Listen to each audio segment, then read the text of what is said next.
Hi everyone, welcome to the Celebrity Diaries. The unbelievable exhibitions and the notable Lucille guitar. There's a side of his life you know about, a deserted chateau left in the shadows and a shocking end that staggered the world. In the present video, we'll kick the bucket plunge profound into the staggering excursion of B.B. King, his way of life, his ascent to blues eminence, and uncover the subtleties of his miserable last days. Also, amazing total assets. Stay tuned for a personal gander at a legend whose music won't ever be failed to remember.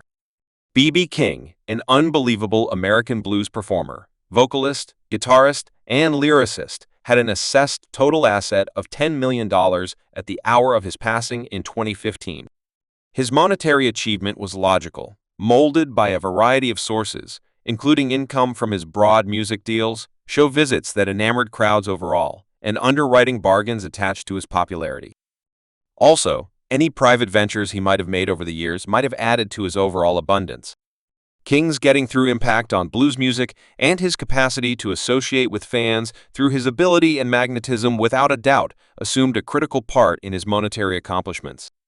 B.B. King conceived Riley B. King on September 16, 1925, experienced childhood with a cotton ranch close by Mississippi, where his folks Albert and Nora King functioned as tenant farmers from an early age. King experienced difficulty at the point when he was only 4 years of age. His mom left the family, and he was raised by his grandma in the modest community of Kilmichael, Mississippi.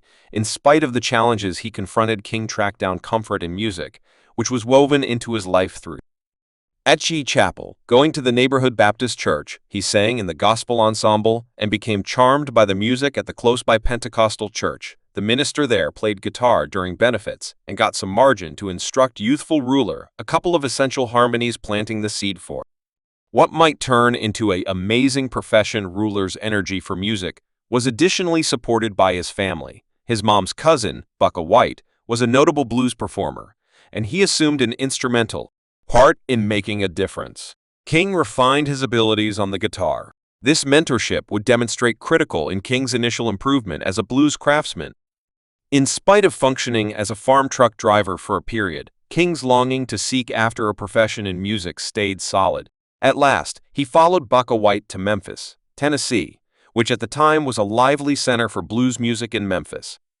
Ruler tracked down an open door to grandstand his ability on the radio. He performed on Bright Kid Williamson's public broadcast, where his particular voice and guitar abilities immediately drew consideration.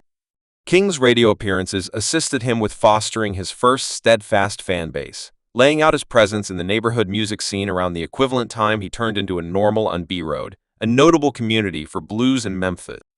There, in 1949, he joined a gathering group known as the Brews, which highlighted a portion of the most encouraging blues performers of the time. As King's fame developed, he, in the long run, endorsed with RPM Records, a Los Angeles-based name. This was an urgent second in his vocation, as it empowered him to frame his own band.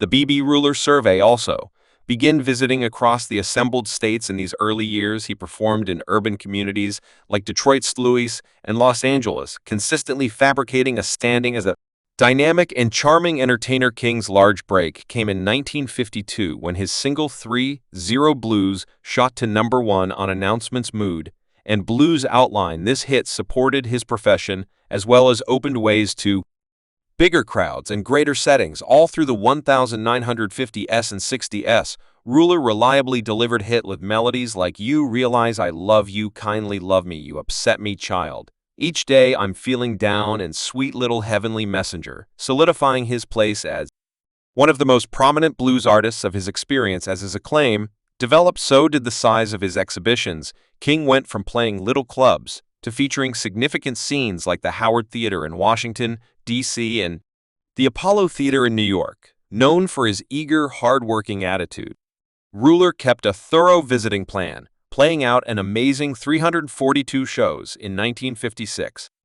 Alone by the last part of the 1960s, Ruler had currently established his heritage as a main figure in the blues world. However, his profession was going to take on new aspects under the direction of his new supervisor, Sid Seidenberg. King started to grow his crowd. Past customary blues aficionados, Siedenberg perceived the developing allure of blues music among white crowds and worked to book Ruler into new settings and execute amazing open doors. This procedure paid off in a significant way when Ruler was welcomed to open for the Drifters during their 1969 visit. Playing before a monstrous, prevalent rock-situated crowds, Ruler presented his particular mix of profound guitar and genuine verses to an entirely different age of audience members. This openness essentially expanded his fan base and laid him out as a symbol, not simply in the blues world yet in standard music. By 1970, King accomplished one of his most huge professional achievements when his version of The Thrill Is Gone procured him a Grammy grant.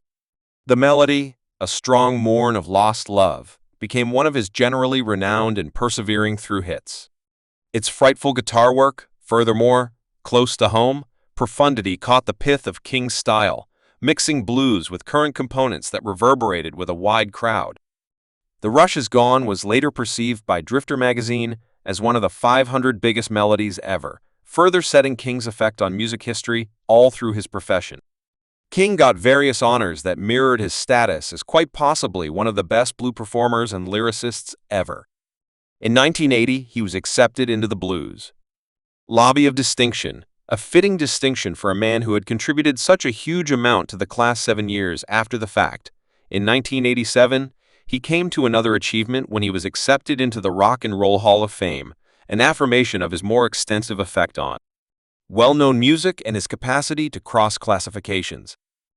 These honors were only the start of an extensive rundown of praises. In 2004, King got the renowned Polar Music Prize, a worldwide honor perceiving craftsmen who have made critical commitments to the music world. Notwithstanding his propelling age, Ruler stayed a functioning entertainer. Well into the later phases of his profession in 2006, he left on what was at first arranged as a goodbye visit anyway. His energy for performing demonstrated areas of strength for excessively for him to completely resign. And even after the visit, King kept on playing consistently, showing that his adoration for the blues and the stage had not blurred. He regularly teamed up with other incredible artists, most eminently Eric Clapton. Ruler's steady devotion to performing took him all over the planet, very much into his 80s. He graced the stages of eminent celebrations and performed at notorious scenes, leaving an enduring effect on crowds wherever. In 2012, Ruler, indeed, even performed at the White House during a blues recognition where President Barack Obama broadly went along with him in singing part of Sweet Home Chicago. That very year, Ruler added to the introduction collection of rapper and maker Enormous Crit, an individual Mississippian, showing his eagerness to team up across sorts. Furthermore, age is quite possibly of Ruler's most striking exhibitions in his later years was at the Bio Global Celebration in Lebanon on July 5, 2012. This show displayed his getting through bid as a worldwide craftsman, drawing it and fans from different foundations anyway. As the years continued, Ruler's well-being started to decrease. In October 2014, after a presentation at the Place of Blues in Chicago, King was determined to have drying out and weariness. His leftover event dates were dropped, and sadly this execution would be his last. Next, we should investigate his home, the presently deserted house in Las Vegas. Deserted House, Nevada, in WAC 2001, an extensive condo turned into the new property of its proprietor, who bought it for $250,000. This 4-room, 3-bath home, covering 3,149 square ft, remains as a demonstration of both solace and style in spite of the fact that King possessed it, yet seldom resided in the house due to his bustling timetable while going for work. The home remaining parts, valued resource fastidiously kept up with and cautiously updated over the course of the years after entering the condo. One is welcomed by a splendid, what's more, breezy floor plan that easily mixes usefulness with stylish requests. That first floor living regions, intended to oblige both formal and casual social events, give a welcoming space for engaging visitors, or, then again, just getting a charge out of regular exercises. This flexibility makes it an ideal setting for making enduring recollections. Whether it's a family festivity or a comfortable film night, the kitchen fills in as the core of the home, having been overhauled with custom maple cupboards that radiate style and usefulness. The rich rock ledges add a bit of extravagance, while the hardened steel machines, including an oven microwave. Thanks for watching this video.